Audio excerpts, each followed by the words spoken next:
He turned again, thinking humorlessly, "Little spinning fool," and saw something moving in the tunnel. How long the tunnel was, or what was at its end, Fool did not know. He was forbidden to enter, as was everyone except the delegates and the successful, sorrowful, who by that point were no longer the sorrowful, Fool supposed, but more likely the gleeful or the joyous. It was long, though, he knew that, its illuminated length stretching as far as he could make out into the rock in a wide, arched corridor. There were no lamps in it that he could see, but it was bathed in light, nonetheless, a cold gleam that seemed to come from the walls themselves and which cast no shadows. He went to the entrance, knowing that it would be some time yet before the delegates arrived, but also knowing that this was the point of it. This was the duty. He had to be there, honour guard and escort, from the moment they entered the tunnel, standing as an obedient servant, faithful as a dog. Little dog, he thought. Little fool dog. Looking up, he watched the clouds. Even at night they glowed, the gleaming white-blue of promise and hope. They were never still, the clouds, scudding and swirling, occasionally breaking to allow him glimpses of the other city beyond them. The shapes in the tunnel approached slowly, coalescing from the light as they came towards him.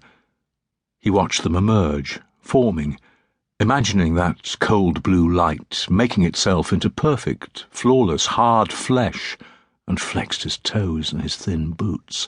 He was cold, the air settling into the folds of his clothes, puckering his skin and raising hairs across it.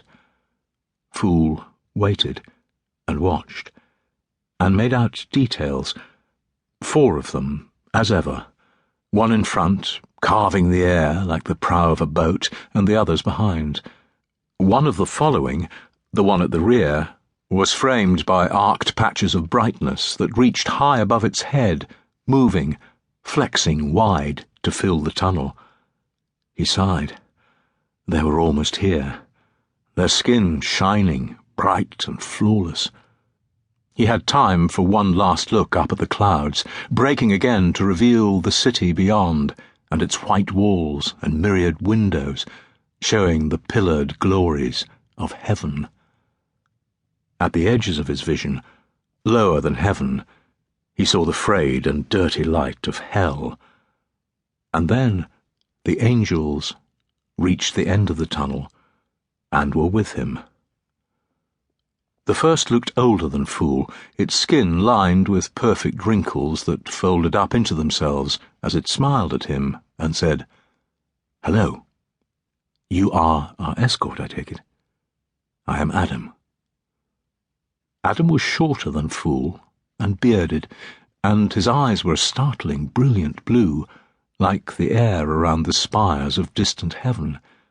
As he emerged from the tunnel's mouth, he opened his arms widely as though to hug Fool, and his black robe swung around him in a way that reminded Fool of flowing water. His skin was so pale it was almost translucent, unmarked by the traceries of veins or the fleck of hair or pore. Fool stepped aside, looking down. Looking at Adam was like trying to stare at a candle flame without blinking, but even the ground glinted, as though reflecting Adam's light. It made his eyes ache. "Welcome to hell, sir," he said, feeling foolish.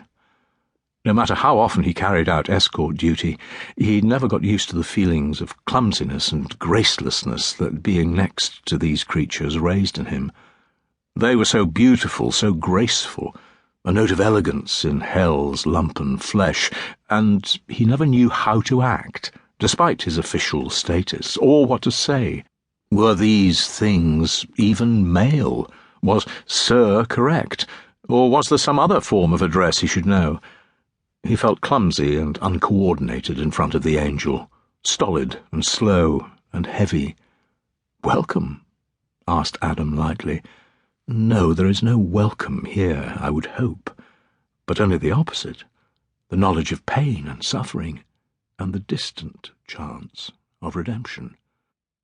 "Perhaps it means to insult us."